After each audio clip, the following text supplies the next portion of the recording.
Folks, Bob Johnson did an interview with Roland Martin. If you're not familiar with who Bob Johnson is, he was the former owner of BET Network and sold that company for well in excess of $1 billion. Now, there are a lot of people out there that don't like Bob Johnson because instead of selling the company, they felt that he should have passed that company down to his children as a legacy. Okay, that's one point of view. Another is he maximized the value of an asset. Now he has cash to do whatever he wants to do with it. That's another point of view. Obviously, there is a need for black media in America, and Bob Johnson had a very lucrative operation with BET. Now, there aren't that many more. TV One is one of them. OWN, Oprah Winfrey Network, is one of them. There are a couple of others, but not that many. At the time that Bob sold BET, it was the #1 network for black people. So he sold it. It's now no longer black controlled, and that is what it is. So let's get that piece behind us. Bob Johnson's interview with Roland Martin had to do with conversations that Mr. Johnson had with Donald Trump. And I gotta tell you, the ideas that Mr. Johnson has, I'm pretty much 100% behind all of them. Let me play the interview, listen to his ideas, and then you come to your own opinion on the suggestions and the direction that he thinks that black America needs to take. All right, folks, 4% of black women voted for Donald Trump. That's 96% of black women who voted for Hillary Clinton. 13% of black men voted for Donald Trump. There was a 9-point difference between black men voting for President Barack Obama in 2012 compared to black women as well. Same thing with Donald Trump. So the question is, where do African Americans stand over the next 4 years when it comes to a Trump presidency? Well, Bob Johnson, we call him billionaire Bob Johnson, he met with Donald Trump. Folks were saying that was he going to join the cabinet? He says, look, I don't have time for that. I'm trying to get paid. But he says African Americans should give Donald Trump a chance. You might recall here on the show, we talked about his letter that he released shortly after the election, saying that African Americans, again, should have issues, common issues, as opposed to really focused on one particular party. So let's talk with him about that. Bob, welcome back to TV One. Thank you very much. Glad to be here. Always good to see you, Roland. So the meeting that you had with Donald Trump, was that at his invitation, or did you send word to him? I want to sit down and talk to you. It was at his invitation. When I wrote the memo about how African Americans should address the Trump presidency, that memo got to Trump's inner circle. And as a result of that, I got an invitation to sit down and talk to him. Okay, so everybody was talking about, well, you know, will you join the administration? That wasn't an interview for the administration job. Not for me. Not for me. I've never wanted a job in government. I don't care whether it was Donald Trump, President Clinton, or anybody else. I don't want to work for the government. So when you say black folks, black Americans should give him a chance, what do you mean by that?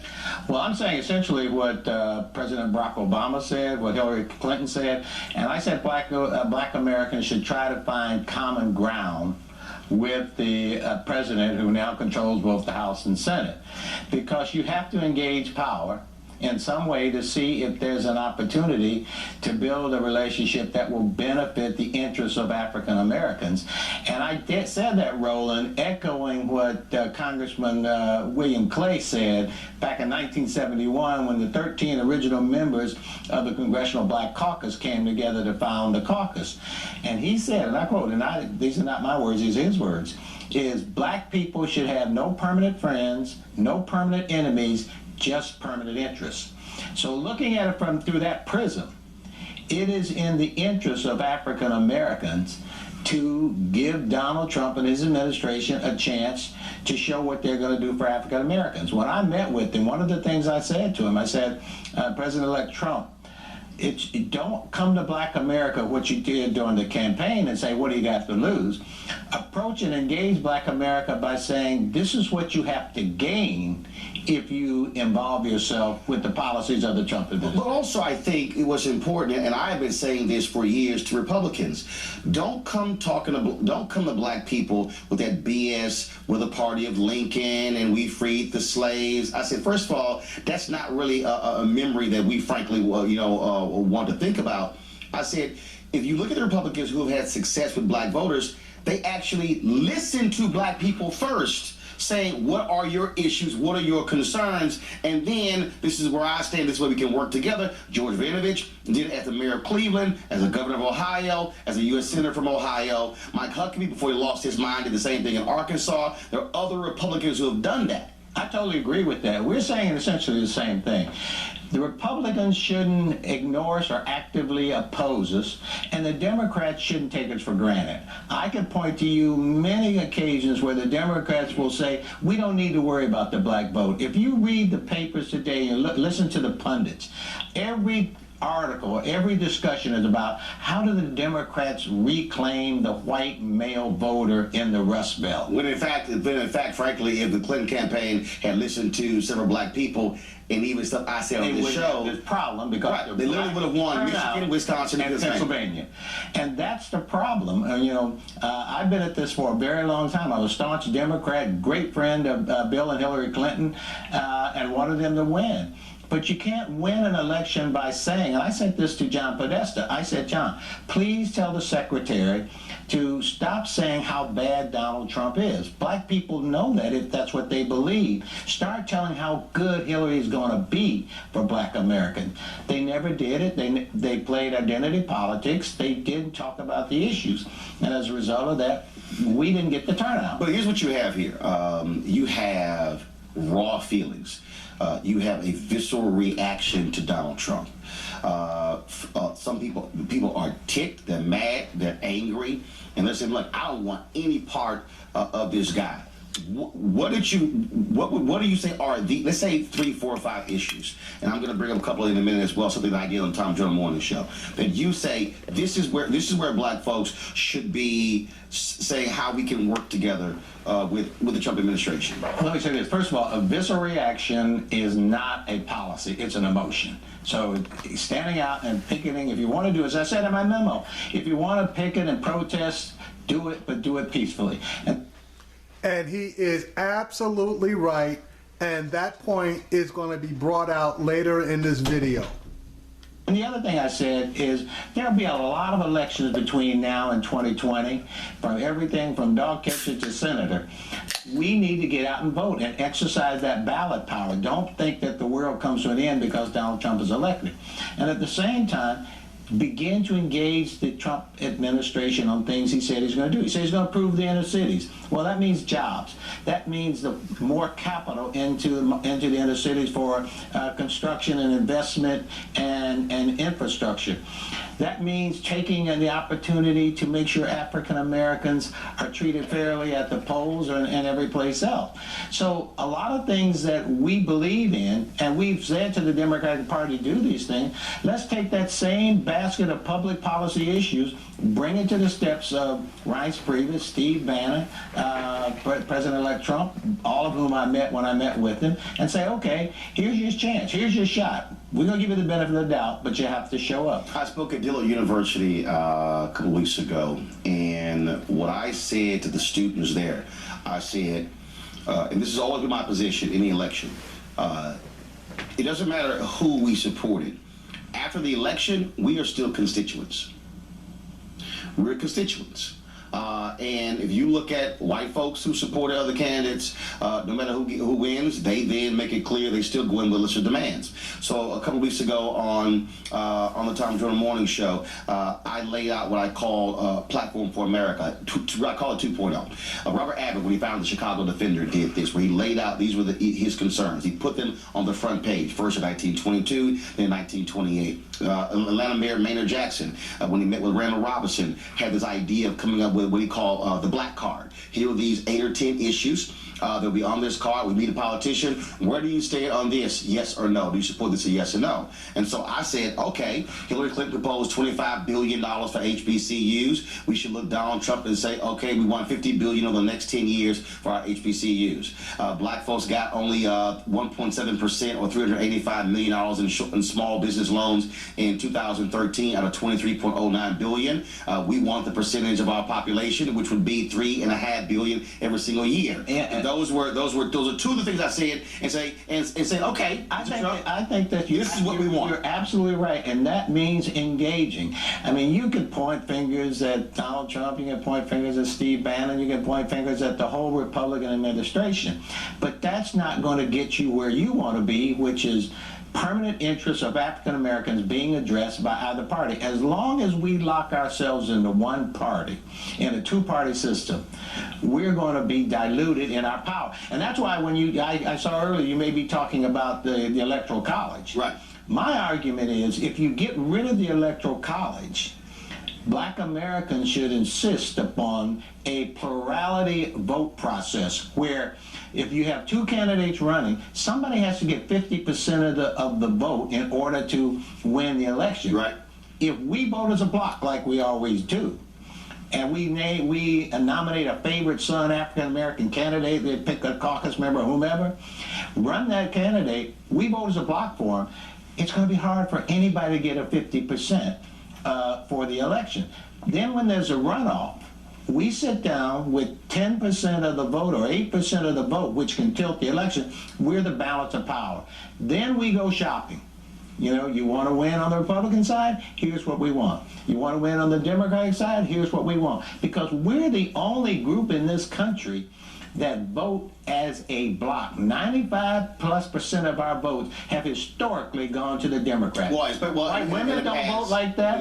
White men don't vote like that. Hispanics don't vote like that. We're the only people that's a permanent block. Well, actually, in the last 45 years, because there was a point before where we were that permanent block for the Republicans. And again, what happened was when Hoover comes in with his White Lily Party, all of a sudden that began to shift. Democrat Wilson comes in, racist, does Birth of a Nation. Then FDR comes in and changes it. But here's the thing. Well, that change, it really changed didn't take place until Kennedy Nixon. Right. No, but what I'm saying is, but the block. I mean, it was. I mean, literally, they said that the black vote for the Republican Party was like a ship.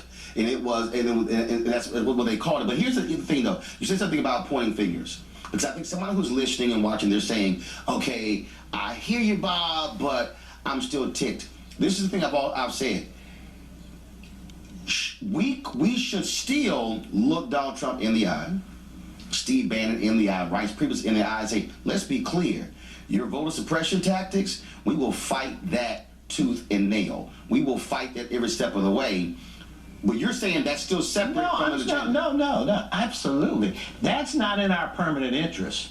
Voter suppression, denial of any kind of rights that are inalienable to anybody who's an American citizen, that's absolutely not in our permanent interest. But at the same time, we should look the Democrats, we should look Tim Kaine in the eye, we should look Nancy Pelosi in the eye and say, look, we've been loyal to you for over 30-some years. Give us the right to say that we want for example, something simple as a retirement bill that would allow people who are losing their 401ks by cashing out, have the Labor Department sign a document saying you can track your 401k, maintain that account, and have it grow economically. That's a simple piece of paper. Pass my version of the Rooney Rule, the RLJ rule, which would ask companies before you make a hire or hire a minority or hire a contractor, you must, under enhanced best practices, interview a minority candidate for that job. You must interview a minority contractor for that contract. Now, question, those things can be done and put on the table by any party. In your meeting with Donald Trump, did you bring up the RLJ rule? Was his response? Absolutely. Brought up the RLJ rule, brought up the need for more retirement income, brought up the need for more capital flowing into minority banks, brought up the need to appoint a minority and urban affairs staff person in Donald Trump's White House reporting to the chief of staff. I I brought up all of these things, and I said, Mr. Trump, these are issues that will get you engaged with African Americans. If you don't engage them, you're going to continue to get, 3-4% of black vote. I'll ask you this here. So, Okay, I'm really interested in what Donald Trump said in response to that, but he didn't answer that particular question. and so we saw this during the campaign, and that is, and I know for a fact, Clinton campaign was sitting on $65 million. They were being pressed to spend resources with black firms to get the vote out. Also, they were not truly advertising with black media. Then all of a sudden, the last week of the campaign, they were in trouble. And they just started throwing cash. It was kind of like you're too late. What I've heard from other people, I've heard this from prominent Democrats, but also heard it from African Americans outside, that black folks, and that is African Americans of means, folks like you and others, black folks have to create our own apparatus where we drive our own grassroots and not depend on a campaign to put those resources together. So the question for you, a bunch of rich Democrats, donors will be getting together with David Brock in January, sort of plotting the future. Is it time for a group of well-to-do African Americans to come together and say, we have to put together an apparatus where we are funding our own grassroots efforts for 2018 and 2020? I would do that. I would be the biggest supporter of that, Roland, if it's on this condition.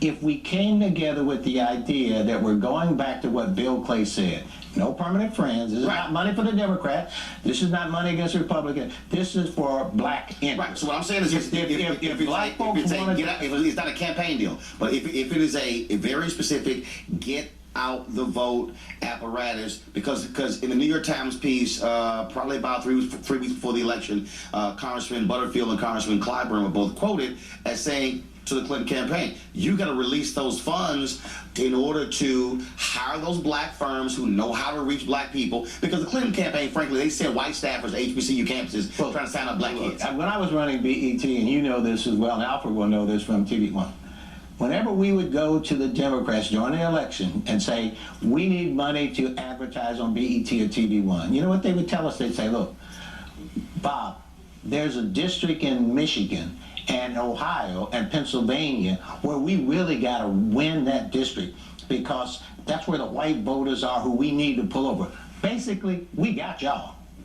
So we're not going to give you any money. No, in fact, they said this year. They literally, I know for a fact. That's what they used to tell us. They literally said this year, I know this for a fact, to reach black women, we can advertise on Ellen. Yeah. It was like, whoa. You know black women are watching TV1, BET, Bounce, OWN. What are you talking about?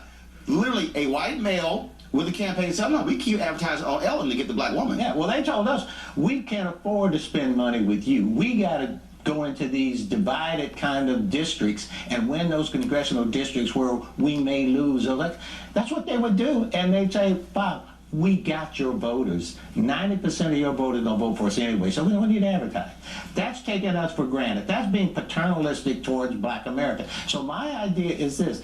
Any group of black folks that come together should fly under the banner of no permanent friends, no permanent enemies, just permanent interests. And that means we don't raise money for the Democrat or with the Democrat. We aren't called together by a Democrat operative saying, let's do this.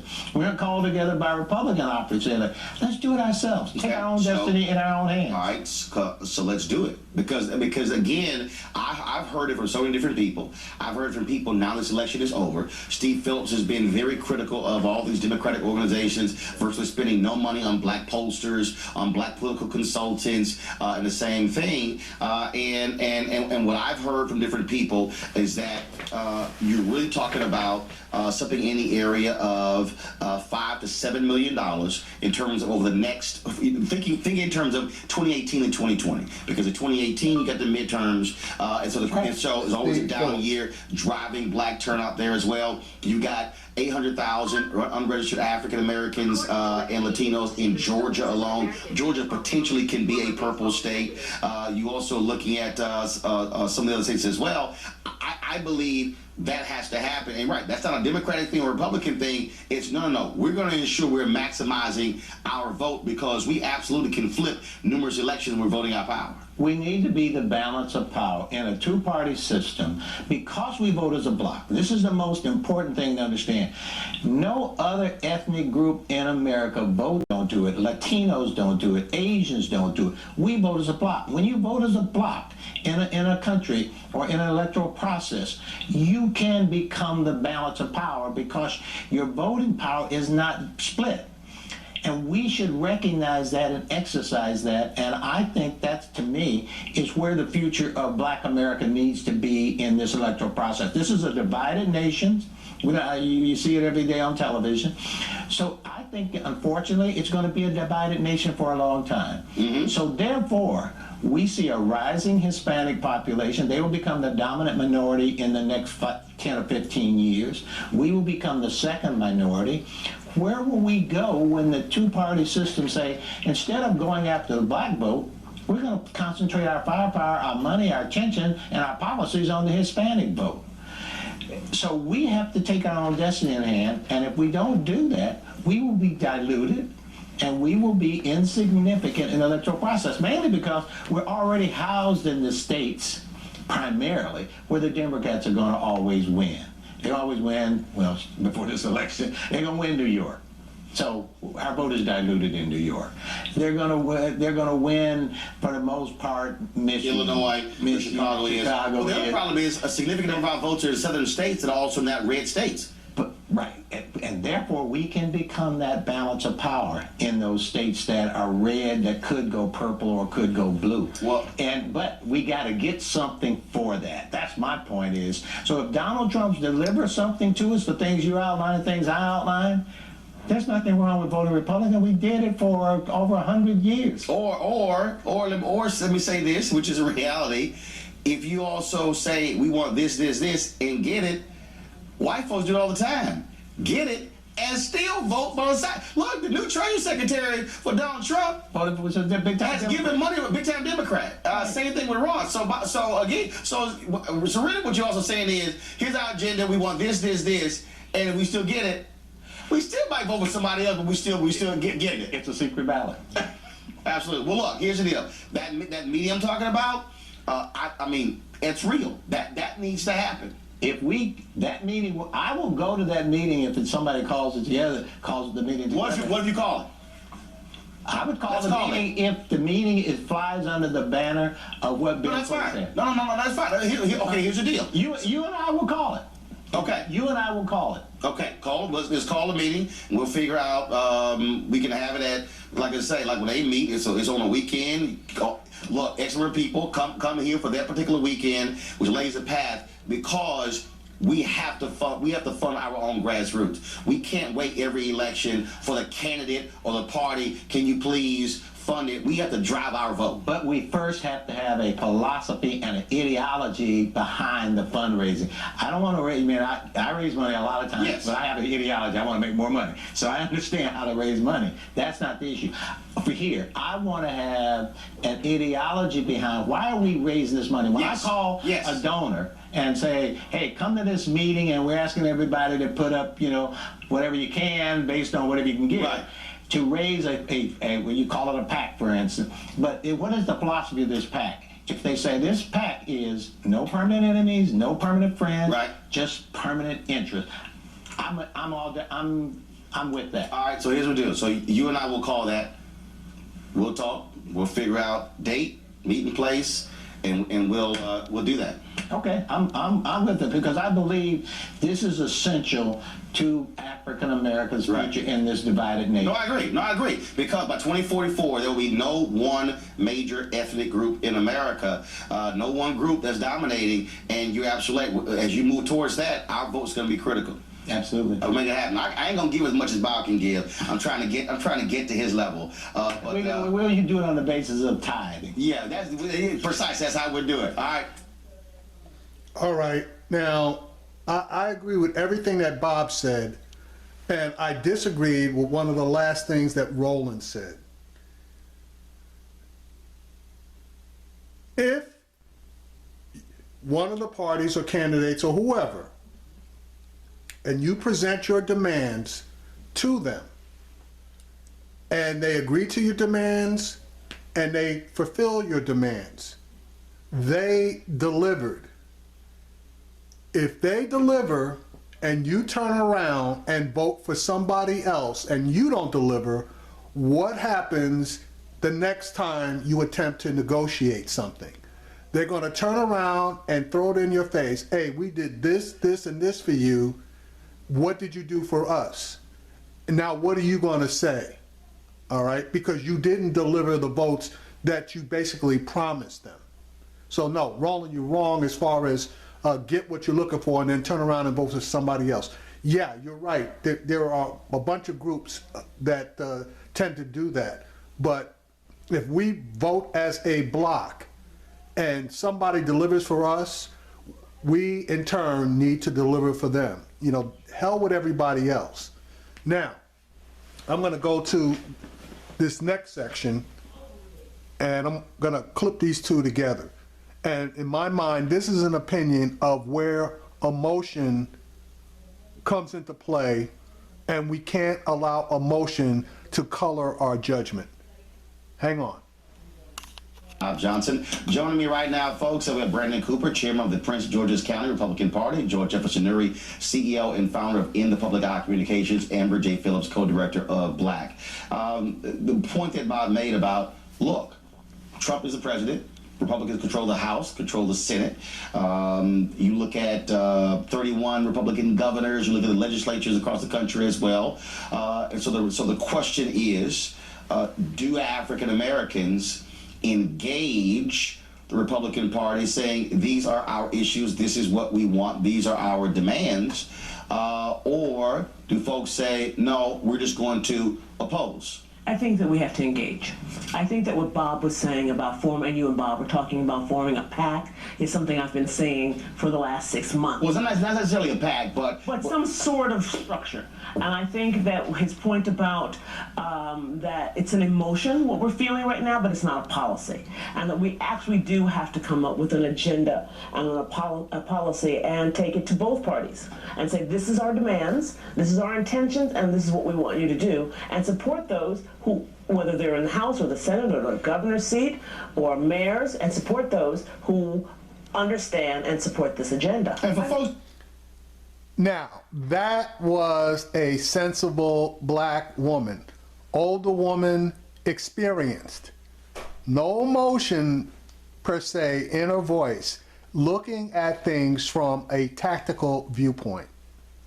Go ahead. I think it's also important to mention that we're having this conversation as if there aren't groups out there who have put together agendas. Black Lives Matter has a full policy platform on their website that extends not just to Democrats, but it went over to Republicans. These black organization groups were probably the only folks who were prepared for either way this election went. Another point we have to mention is whose interest is Bob actually talking about? We have to acknowledge the fact that he's talking to African Americans as someone who's one of the richest people in America. So when he talks about the interest, and this came out the same week Donald Trump released a tax plan that actually benefits people like him while leaving low-income and moderate-income black folks for nothing.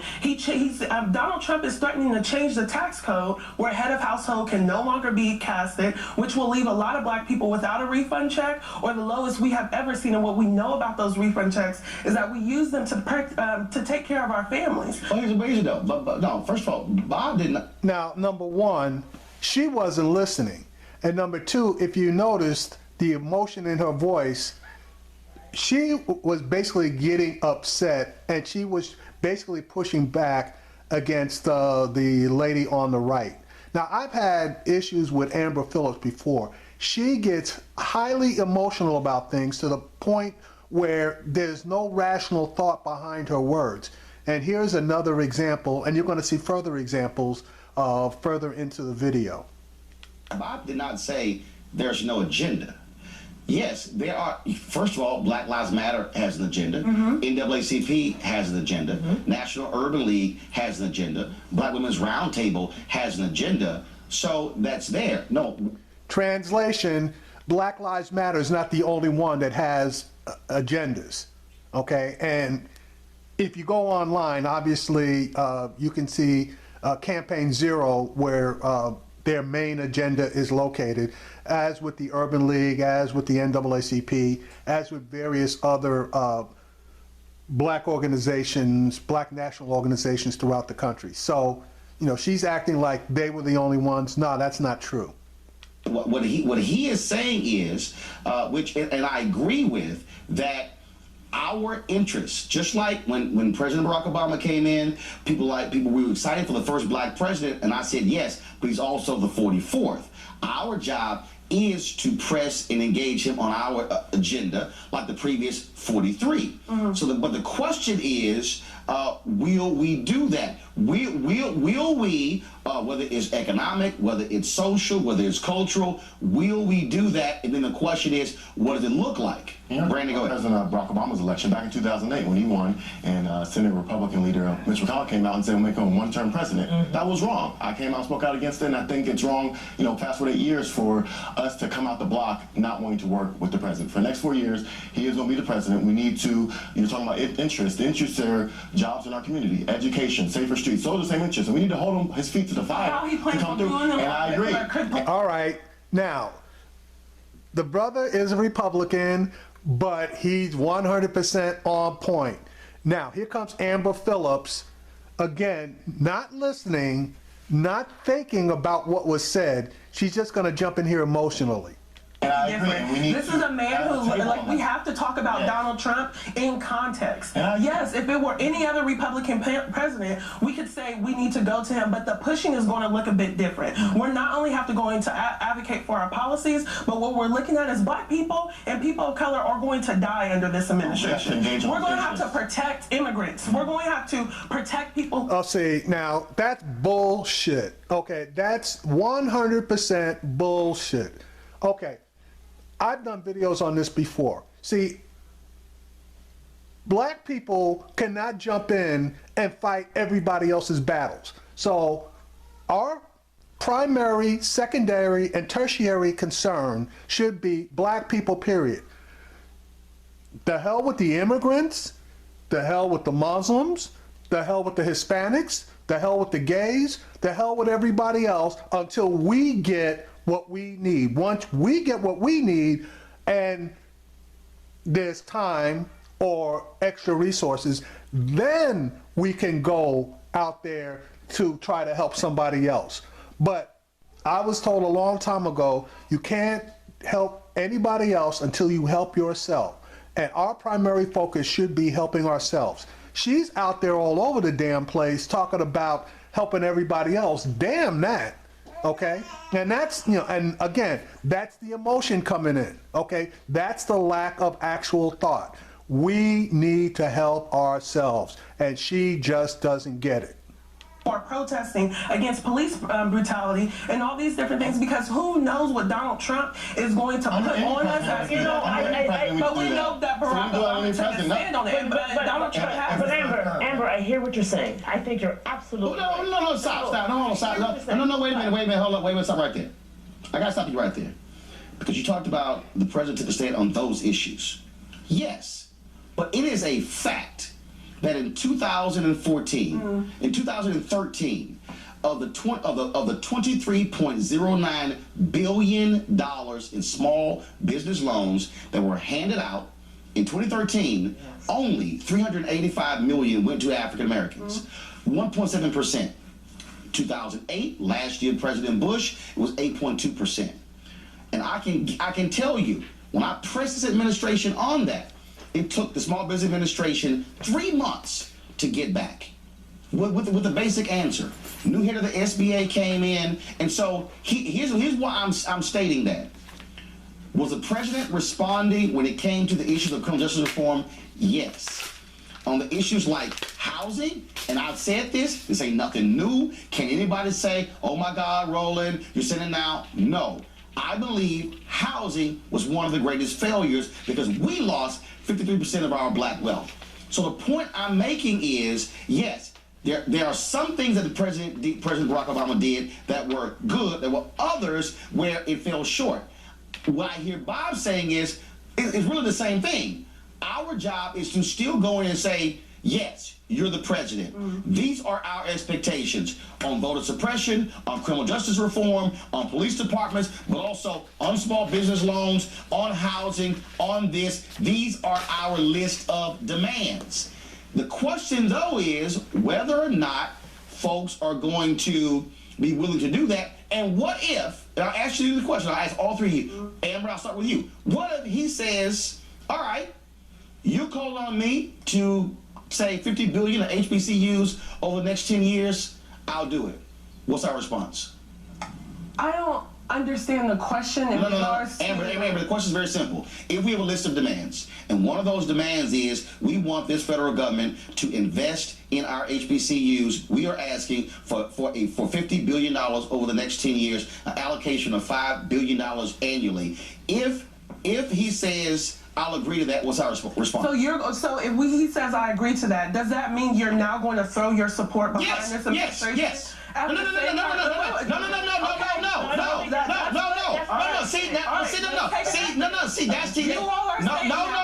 Amber, that's the point. I'm asking specifically. If we say this is one of our demands, all we're going to do is do HBCU and business. No. Oh my God.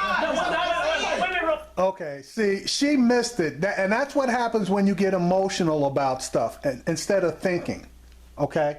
And he's going to break and then come back into it, but I'm going to QT you on exactly what he's talking about. You come to either party, Trump, Clinton, whoever, and you got a list of demands. And let's not just say it's 50, but let's say it's realistically 10, okay? Let's say realistically it's 10. And you point to that first demand. Let's say it's the HBCUs, and you want $50 billion. And he says, okay, you got the $50 billion over the 10 years. What's your response? She's thinking two-dimensionally, okay, that, well, he gave me this, so now I got to support him. No. See, she's not thinking, okay, three-dimensionally, okay? He gives you one of those 10 things. Your response is, thank you very much. Now, what about this next one? And you keep going down the line, till you get to a point, make or break point. So let's say he gives you 6 out of 10 demands. Okay, well, now you're taking that same shopping list and going over to the Democrats, and you're doing the same exact thing, okay? Now, they give you 7 out of 10 demands. So now you turn around and come back to him and say, hey, look, we'd love to support you, but you're only willing to give me 6 of these demands, and I just got 7 by going over here. Well, he may pony up, for the tie on the 7th. But see, now your position is, well, they already gave me 7, and now, you're begrudgingly giving me the 7th. You need to sweeten the pot a little bit.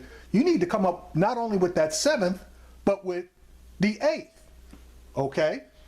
And you go back and forth until somebody says, I'm happy they did that for you, and I can't do it, okay? You play both sides. You have to play both sides to get the best deal. Now, I didn't read The Art of the Deal, Trump's book, but I've dealt in business long enough to know exactly what you do when you have 2 competing sides that want something that you have. You play them both against each other in order to get the best deal. All right, I'm sorry I divulge. But again, she's not thinking, okay? She is emotional and she's not thinking. And she has a habit of doing this.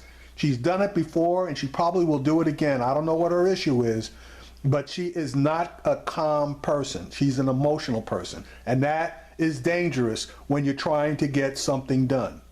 Roland, that's not what he's saying. That's not what he's saying. Well, that was not the question you got. The question he's giving you is real clear. We have 27 demands, and he picked one off the list. Wait a minute. No. See, and this woman heard what he was saying. Amber didn't. She heard it. Now she's going to try to calm Amber's dumb ass down so that she can listen and hear exactly what they're talking about. Not listening. And this is the example of where Bob is talking about. We have this belief and feeling about Bob Johnson that's absolutely true. Steve Bannon is his chief strategist. He has not admonished white supremacy at the level we need, but we should have to go to him with our list of 27 things. If he does one of those, if he gives $50 million or whatever the Roland's numbers were, billions, to HC, to I didn't say, oh yeah. Thank you very much. No, but here's my point. I've heard African Americans in organizations literally say, we're not going to engage on anything. And I went, I haven't heard that. No. I haven't heard that at all. That would be foolish. I have. I think Roland is a lot better traveled in a lot more circles than you are, Amber. So for you to say that you haven't heard that, that doesn't mean that it's not true. If we allow, and this is exactly what Donald Trump is doing when he went to media takeout to release this plan, where he is trying to flip us to believe that if he can get our support on one thing, that we should be like, oh yes, thank you, Donald Trump, while you're not supporting minimum wage, while you're eliminating head of household, while you're putting more police into our communities, while you're killing more but giving less access to healthcare. All of those issues are equally important to African Americans, and I will also argue a little bit more important than just reaching us when we go to an Okay, hold on. See, she got emotional as hell, and she got locked in, okay? And she said something that is absolutely stupid, okay? She said that Donald Trump believes that he could get our vote if he, I guess, caves on one issue. That is the dumbest thing that she could have said, because number one, just because he believes that he can get our support by caving on one issue, all we need to do is just make it clear, this is a package deal, my friend. But again, that that linear thinking, she's not a three-dimensional thinker. No. That's not it. Okay, I'm going to a break. But when I come back, Amber, I'm gonna ask you the question. Okay, when we come back, I'm gonna ask you. Okay. If you're sitting with Donald Trump, what are your 3 demands? Yes. And what will be your answer if he says yes to those 3 demands? That's what I want you answer that when we come back. Okay. If you're watching it on a computer or something that you can pause, I want you to pause it and think about this question.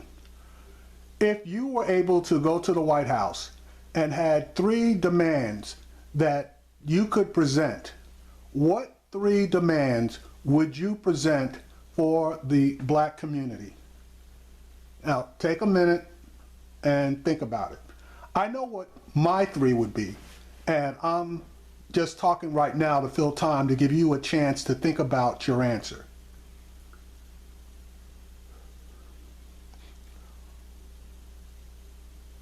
Okay, ready? These are the 3 demands that I would make. Number 1, jobs. I want the black unemployment rate, and I'm talking about full-time work now, the black unemployment rate, I want that number to be cut down to within 1 to 1.5% of the overall unemployment rate for the country. And if I really want to get aggressive, I want it cut down to 1.5% of the white unemployment rate. As a subset of that, I want the unions to open up their memberships to any and all black person with the qualifications, okay, that applies, all right? So I'm not talking about having to be sponsored by somebody, et cetera, et cetera, et cetera.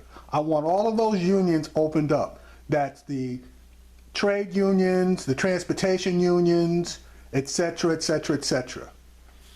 As a subset of that, I want apprentice programs started by all of these trade unions, so that if a kid comes in from high school, doesn't want to go to college, is good with his hands, I want him to be able to get into that union and get into an apprentice program so that he can work his way up to a full licensed electrician, plumber, et cetera, et cetera, et cetera. Okay, that's my number one. My number two, education. I want there to be accountability for these teachers teaching these kids. Now, they need to have whatever tools they need in order to teach our kids. Now, there are other outside issues like, free breakfast programs so that the kids can come in and get something to eat so they're not sitting there hungry trying to learn.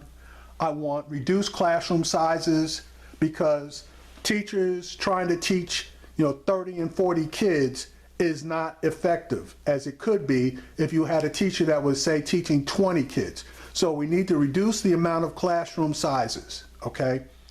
As a subset of that, I want all options available. That means public school option, that means charter school option, that means vouchers, that means the whole gambit so that there's actual competition, okay, for our kids. The more competition there is for our kids with accountability of the teachers, the better it's going to be, okay? That's number two. Number three, I want access to capital for the black community. Roland had mentioned the fact that they had given out $23 billion worth of loans during 1 year. That was done by the SBA, and we only got about 300 million of that 23 million, or approximately 1%, 1.5%. I want that number dramatically increased. Okay, now I'm not talking about giving away the money, all right, but I'm talking about people coming in, okay, with a business plan. And I'm not talking about, I saw this storefront down there and I want to open up and sell something. I'm talking about a legitimate plan. And if they do have an idea but don't have a legitimate plan, I want the wherewithal for them to be able to go to someone to sit down and to be able to formulate a plan and have all the assets necessary in order to formulate a solid business plan and then provide them with the capital necessary in order to make that plan a success. Those are my three. Here we go with the three panelists.